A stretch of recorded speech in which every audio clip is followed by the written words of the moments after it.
Welcome to Wildcat Wednesday, presented by your Tucson PGA Tour Superstore, located at Oracle and Liberal Lost in Tucson. Shop with the pros, as today we celebrate the tradition of the Arizona Wildcats on Wildcats Radio 1290. Today's show will be good enough. That's our goal today, folks. Our show today, our goal is to be good enough. Hey, it's Wednesday. Thanks for joining us, everybody, on the Rich Herrera Radio Show. Appreciate you spending time with us, hanging out with us. We took yesterday off. Arizona had basketball media day, and I just wasn't able to do both by being there, listening to Tommy Lloyd, getting a chance to talk with the players as they get ready for the season, and trying to get back here to do the radio show. Just wasn't going to happen. So please forgive me for taking the day off, but we have plenty of great stuff from Arizona Basketball Media Day for you today. And I've got just a program that is filled this afternoon with tons and tons and tons and even more things for you on today's program. So let me just run down the list of what we have coming up on the program for you today. Al Borges is going to join us. He is our resident football coach, former coordinator in the Southeastern Conference and the Big Ten and the Pac-12. The reason we have him come on is I'm able to ask him X's and O's questions, because one of the things that we got feedback from you was, hey, Rich, we want to do more X's and O's. We want to really get into the nitty-gritty. So when we hear Tommy Lloyd talk about run fits and gap integrity, well, that's great, but what does that really mean? Because I think the game of football has gotten to the point where we have so many insiders, and the folks that run the networks assume that, oh, you've watched the NFL and you've seen these guys, and when they start coming out and talking about one technique, two technique, three technique, you've opened up this Pandora's box of taking us way, way, way, way down that rabbit hole when it comes to football in particular. And we think we know everything there is to know about it. We think we know everything there is to know about it, but we really don't once we start really delving into some of that stuff. So as we start going down that rabbit hole of sports, sometimes I think we go too far down that rabbit hole.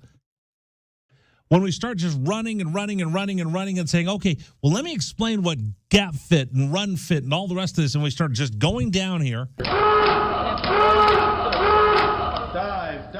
Dive. And as I dive down those rabbit holes, sometimes I get lost, and I think you probably get lost. So we have Al Borges coming in, and he kind of simplifies things. We can ask him questions about the game of football. And today we're going to talk to him about run fits. We're going to talk about pre-snap reads and a whole bunch of other things when it comes to football. So he joins us at the bottom of the hour.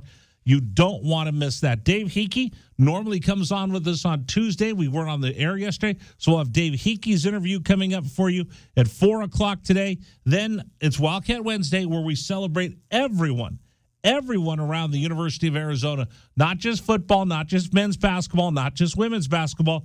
We go deep with all the sports around the University of Arizona. So today we're going to talk with Hope Shannon from the beach volleyball team. So she comes up with us at 4:30 today on the program. Then, of course, because it's Wildcat Wednesday, of course, the great Brian Jeffries, the Hall of Famer, joins us on the program today. So I've got so much packed into this program, you're going to need to stick around for all 3 hours of today's show. Let me bring in J.W. Madden, our producer. J.W., how is your day going today? My day is great, Rich. I cannot complain. Just, honestly, we're still trying to work on some things for the fall. Got some family coming to town, so just working on that kind of nonsense for Thanksgiving. But other than that, very relaxed. Great, beautiful day out there today. It is. We have to start thinking about Thanksgiving. We got to start thinking about basketball season. We have to start thinking about the Territorial Cup. What is your Thanksgiving usually like? Well, it's usually just a very small occasion lately. Well, because you got to work the next day. Well, yeah. I mean, I haven't worked an actual Thanksgiving in a while, but basketball and football both overlap right at that same time. So there's always there's usually a basketball game Tuesday, Wednesday, Friday, and a football game Saturday. That week is like and then 3 this or 4 week, games. We're going to have a basketball game on Monday. Yeah, there's a tournament. And on Tuesday, and on Wednesday, we'll give you Thursday off just because that's the kind folks that we have here at Cumulus Media, and then you have to get to work on Friday. Yes. And I think it's an early start, so I think it's a 1 o'clock kick. So we'll be on the air with you early from the mall at the University of Arizona. So for us, my son's gone. We're empty nesters. So you know what we did last year? What's that? We went to the Brazilian all-you-can-eat steakhouse. Oh, nice. Yeah. Yeah, and then I just crushed it, and there were ranchers cheering me from one side of the country to the other because of all the meat that I ate on Thanksgiving. I think we'll probably end up doing that again today. Anyway, thank you so much for all your help today. We've got a lot to get to, so let's just get right after it and see what's rattling around in my big old head today, shall we? Warning. The following segment might trigger some listeners, and 1290 does not take responsibility for the following content. What the hell is going on? It's time for the list as we explore the sick, twisted mind of our host, Rich Herrera. And that's when things got bad. And the list of things he is thinking about in that huge size 8 Chrome Magnum head of his. Look at the size of that boy's head. That's like an orange on a toothpick. You're gonna give the boy a complex. Well, that's a huge noggin. Has its own weather system.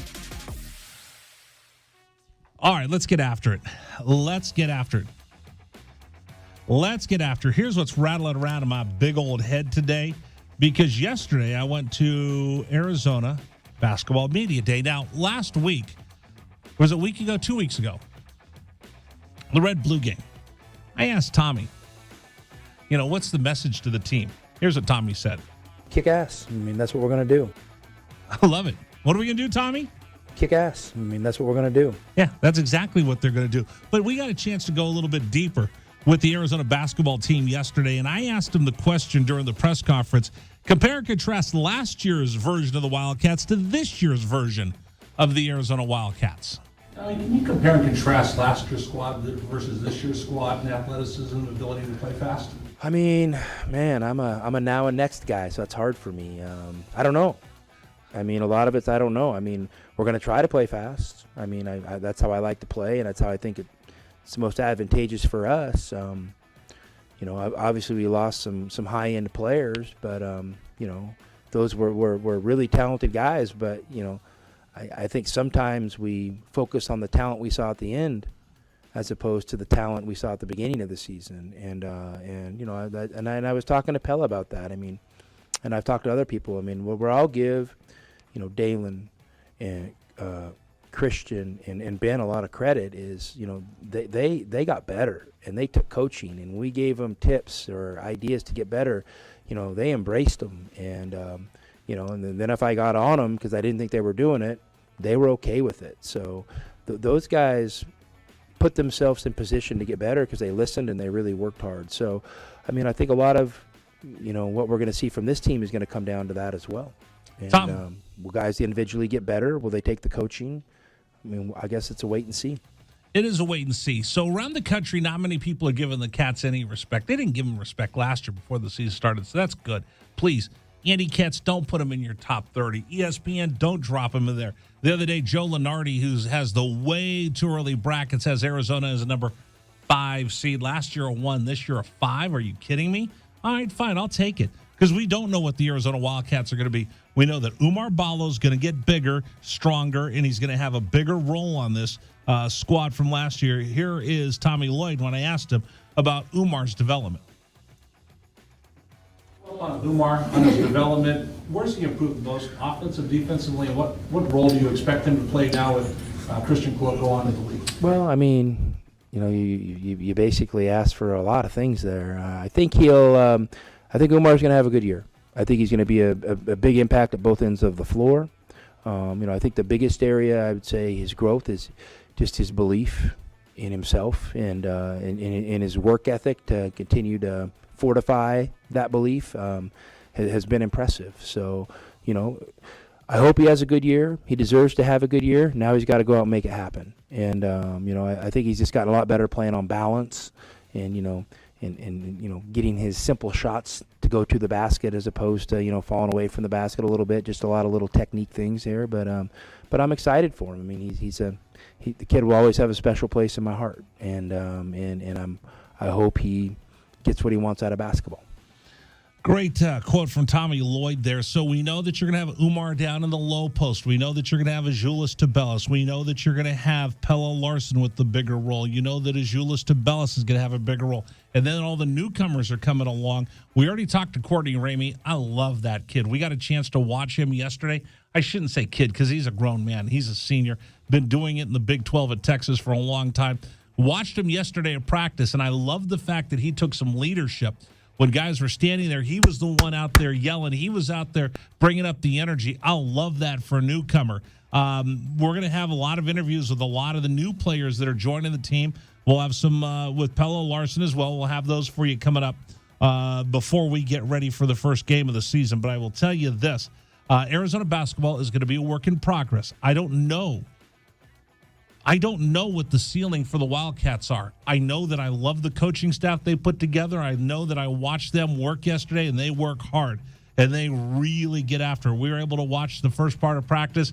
It was just amazing. You know the one thing, JW, that I took away from this, and I say this all the time, but I normally talk about this when it comes to football. What's that? The speed of the game of football. You can't, I can't, we can't comprehend it unless you're standing down there on the sideline. And even standing on the sideline, unless you're in the middle of that, you really can't tell how fast these guys are flying along. Sure. The difference between the college game and the NFL game is light speed between the two. Might not seem that way on television, but it is.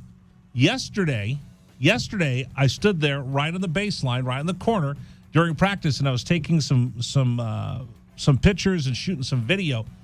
And I didn't realize, number one, how fast, how chaotic, and how big the players are and how small the court felt unless I was standing right there and experienced it. Now, I stood there in high school football. I didn't play high school basketball, but I've been there to high school basketball games. I've worked in the NBA, and I've watched sitting up in the press box, but I never stood that close to college basketball players running, not at the rec center, not watching them play in a pickup game in the park, but actually watching a real practice on a real floor, standing that close, unencumbered, without the band and the cheerleaders.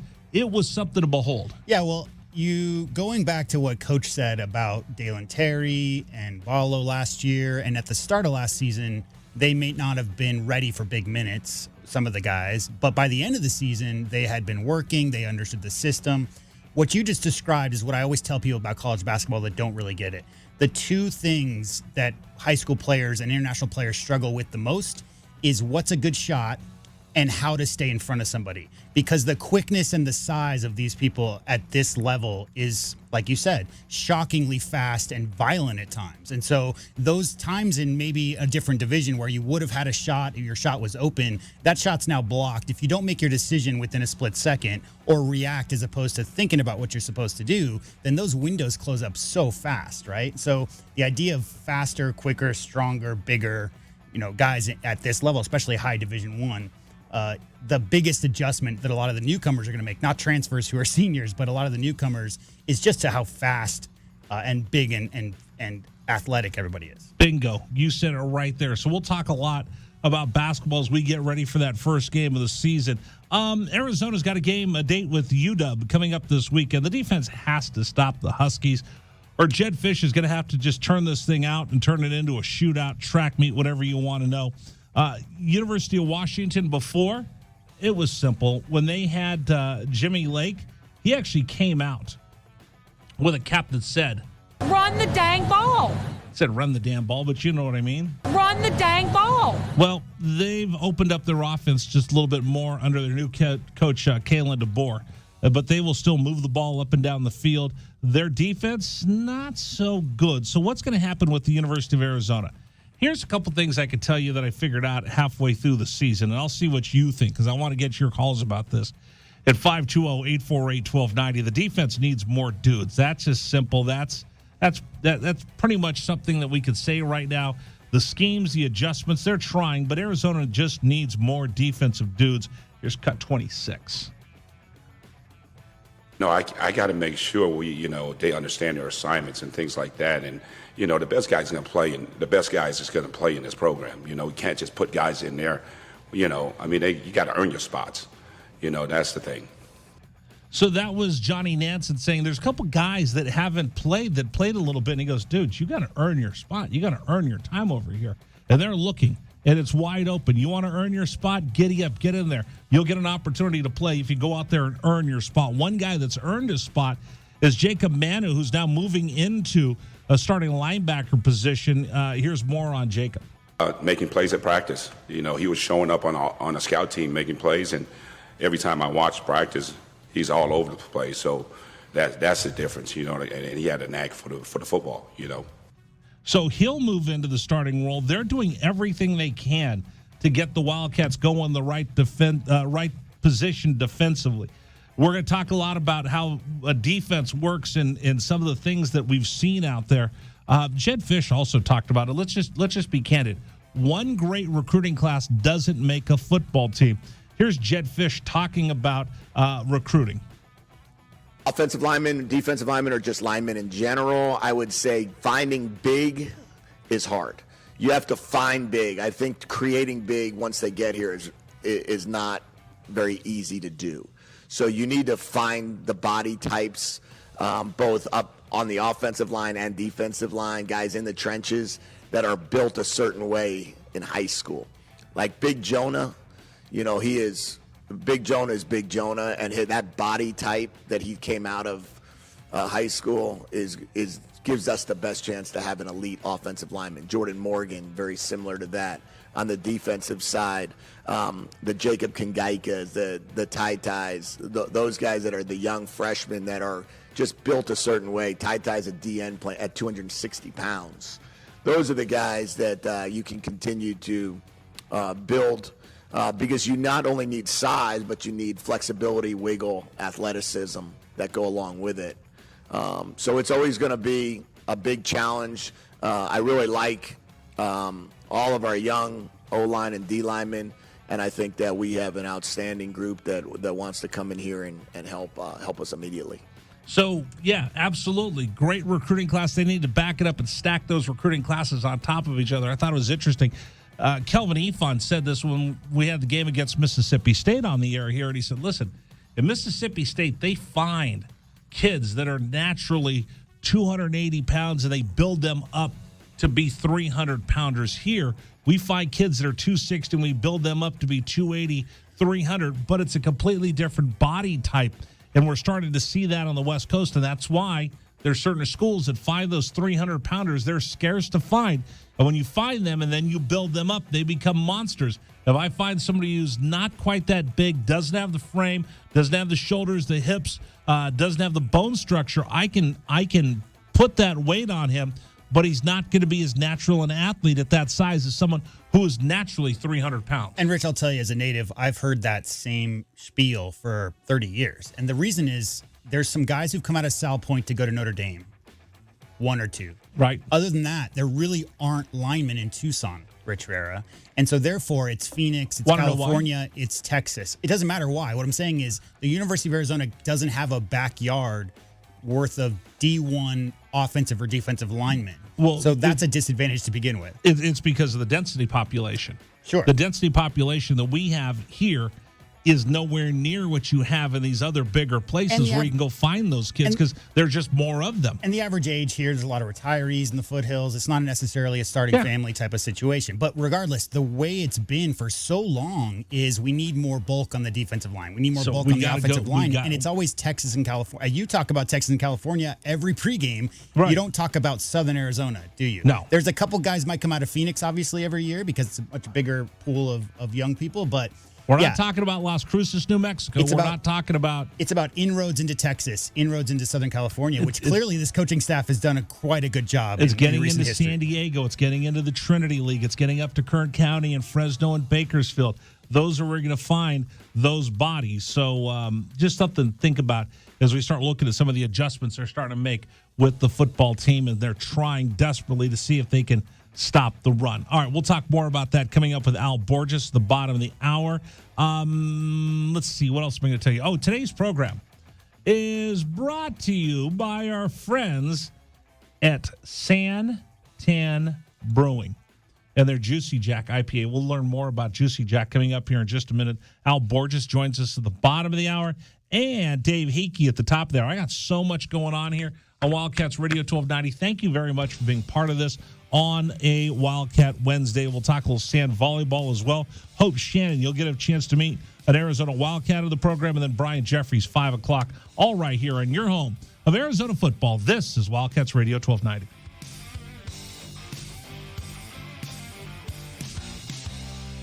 This is the Rich Herrera Radio Show. Now streaming on Facebook Live and YouTube at Wildcats 1290 and our website, wildcatsradio1290.com. Terry crosses middle, hand it to Matherin between the rings.